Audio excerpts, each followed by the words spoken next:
Hey, all you space cats. Welcome to the Black Hole Podcast, Season 7, Episode 19. I'm Mitch Miller, your host, running for President of the United States of America as the most neutral candidate, the most transparent candidate, and I'm also a free market entrepreneur. So I just want to recap some of the stuff we've covered in the past 2 seasons of this podcast, right? Very stupid people have billions of dollars and multi-millions of dollars. Very stupid people in the United States and probably globally have billions of dollars. Their daddies and granddaddies set up a system of corporate communism starting in the 1950s to ensure that the wealth always stayed concentrated into the hands of their children, into the hands of this corporate communist class. So their daddies and granddaddies might not have been as stupid. They designed the system, but the people with the billions and multi-millions now, in the year 2024, are extremely stupid people. That's why the world doesn't make any sense. It's all rooted in who has the power. And they're dumb. They're very dumb. I've challenged these billionaires and multimillionaires to take a test of their intelligence, right? Prove that you're not stupid. Take a test. It'll be designed by me and my colleagues, not by their institutions and governments that they fund with their billions and multi-millions. We'll develop a test that tests their intelligence, ranks it, rates it, and they can prove that they're not stupid. That's the challenge. But these billionaires are too big of cowards to even call me on the phone and accept my challenge. These billionaires, these multimillionaires, they're cowards. Not only are they stupid, but they're cowards. And they'd rather hide behind their corporations that legally spy on us. So that's what we covered in the past two seasons of this podcast. And look, even the billionaires that started as dishwashers, they had to go public with their company and make all the corporate communist millionaires and billionaires a bunch of money before they themselves could become a multimillionaire or billionaire, right? When these media companies hold up these bootstrap stories, how many of them are people that stayed completely independent and didn't go public with their company, right? You have to go public and make all the millionaires and billionaires a bunch of money if you want to join their corporate communist class. That's the status of the United States. I'm willing to stand up to them. I've challenged them. I challenge them every day. As president, I'll challenge them even more. I'll make sure that the world starts to make a lot more sense if I'm given that position as President of the United States. Now, these communists want to automate. They want to automate, and eliminate human jobs. Now, I'm not totally against automation. I'm not against automation if it's used to replace slave labor overseas and bring the supply chain back to the United States, right? All these executives, they outsourced all these jobs so they could have cheap labor all over the world. And then we had a pandemic and we had supply chain shortages everywhere. Now, some of these companies learned the lesson. They're bringing the supply chain back to the United States somewhat through automation. And I'm not against that. We learned our lesson. We shouldn't have outsourced all this stuff. Look what happens when we have a crisis, right? So bring the supply chain back. I would push for legislation that ensures companies are doing this, that they are bringing the supply chain back to the U.S., automating those positions, those slave labor positions around the world, and bringing them to our soil before they eliminate even one single U.S. job, right? So something that ties them to the jobs here in the United States. They cannot eliminate one single U.S. job in their factories, in their company, through automation until they have brought all the outsourced labor and supply chain back to the United States. And they can automate that. That's fine. Again, these companies, they outsource these jobs, and I've proposed things like the Transparency and Importation Act, things like this, that if these companies were transparent, we could see what they're paying people and say, I'm not going to buy that product because it's using slave or indentured servitude in some foreign country. It would reduce our risks of terrorist attacks. It has huge implications.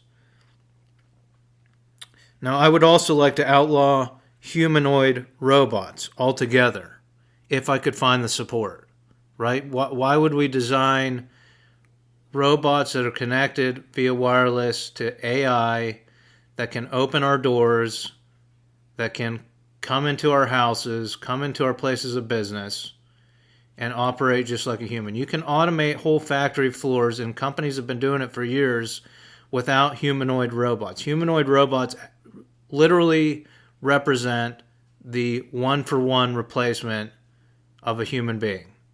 So I would outlaw it at least during my term, and that could buy us 4 years to figure this out. And that's mostly my position in general, is we need to take a step back and really discuss and have the forums of how we move forward in this interesting era of human society. So I'm kind of old school in my thought process. I'm 40 years old, but I embrace analog technology. I was trained on analog technology, and I think it's important that these machines are used just as viably going into the AI and automation era.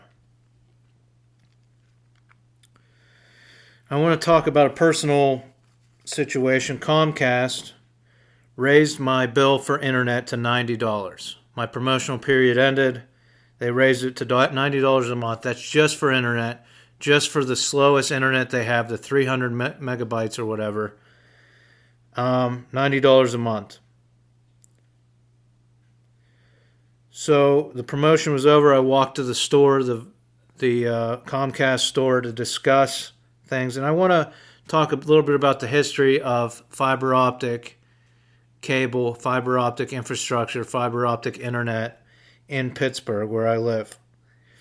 For a long time, it was only Comcast because they had the coaxial, and then they put in the fiber cable. Then Verizon sprung up when I was in college, and they had Fios, a fiber optic cable of their own making, and they became viable in this market of Pittsburgh. So there was competition, Verizon and Comcast, to hopefully drive the prices down, right? But I was informed at the Comcast store that now Comcast has a wireless mobile telephone system. You can get your mobile through Comcast and your cable and everything. They use Verizon wireless towers in the network for their mobile system. Comcast uses Verizon towers and mobile system to offer cellular communication to Comcast customers.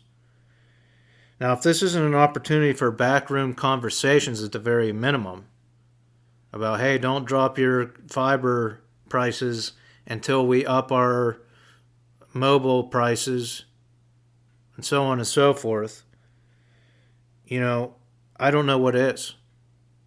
The two companies in this market that offer the internet have a joint interest in wireless communication in this market and the whole United States, for example. So I would call this a form of monopoly. But yeah, the FCC is really doing its job, right? FCC does a knockout job here in the United States of protecting and helping the citizens of the United States.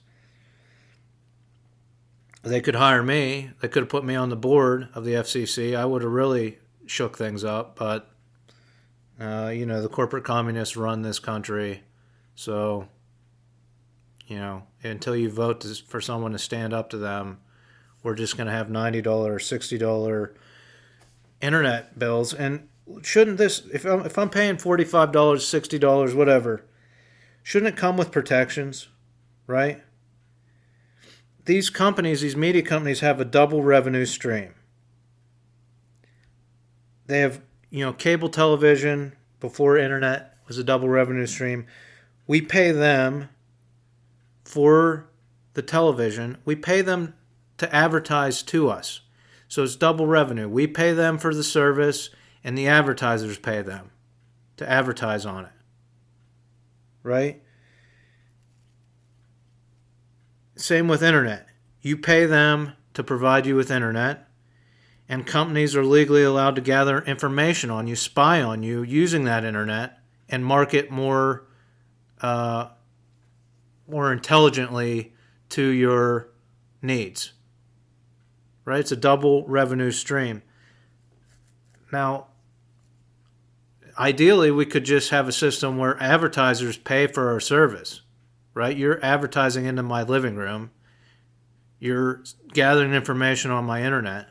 You pay for my internet and cable, and I'll listen to your advertisements. Right? If we had any kind of gumption like the previous generations, we would stand up to these companies and say, no, you're not doing this anymore. But at the very least, they could provide protection for internet, right? If we're going to roll out artificial intelligence, let's use it to tell me who's spying on my home network, right?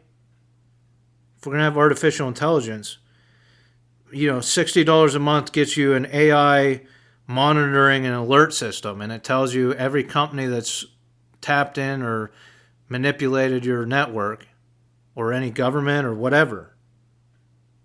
If you don't want to pay for that protection, pay $15 per month for your municipal internet with the standard cable internet box that I proposed previously on this podcast.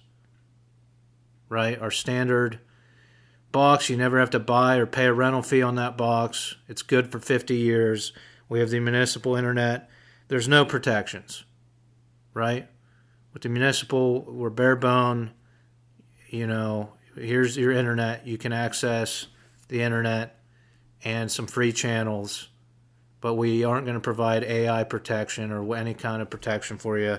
But it's the cheapest data network you're going to get, and you can protect your home network through the hardware you connect to it, right? This cable box is going to be hopefully very secure, and any other Wi-Fi routers or anything you can protect through the hardware.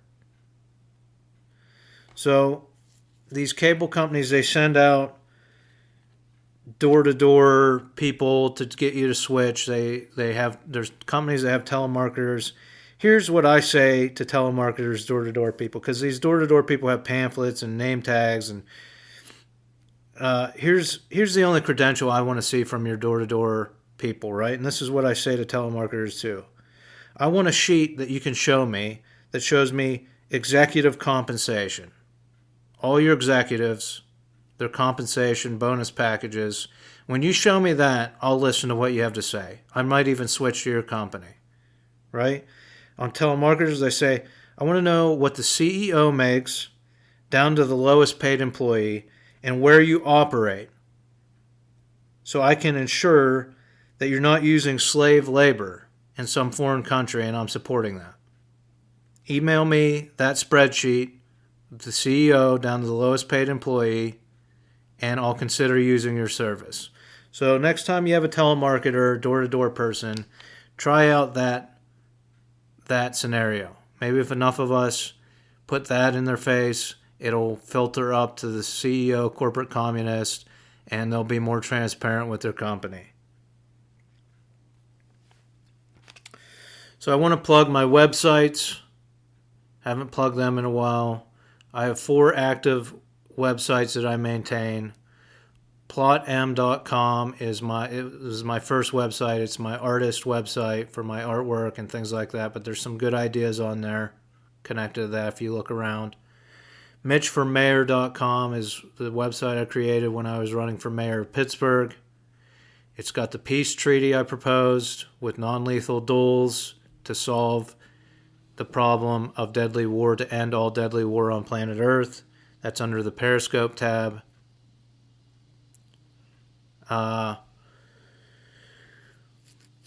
Almavoter.com, that is a website I developed to try to get direct democracy in our universities and colleges, to allow students and faculty and staff to control the universities instead of these corporate communists. And trafnet.org is a traffic easement strategy I had developed. Now there's some other interesting concepts on there on that website, and I'm going to talk in 2 podcasts about a U.S. interstate system idea that was going to be the culmination of that project. We're going to go into that in a couple episodes. But thanks for listening, and I wish you peace, prosperity, and homeostasis.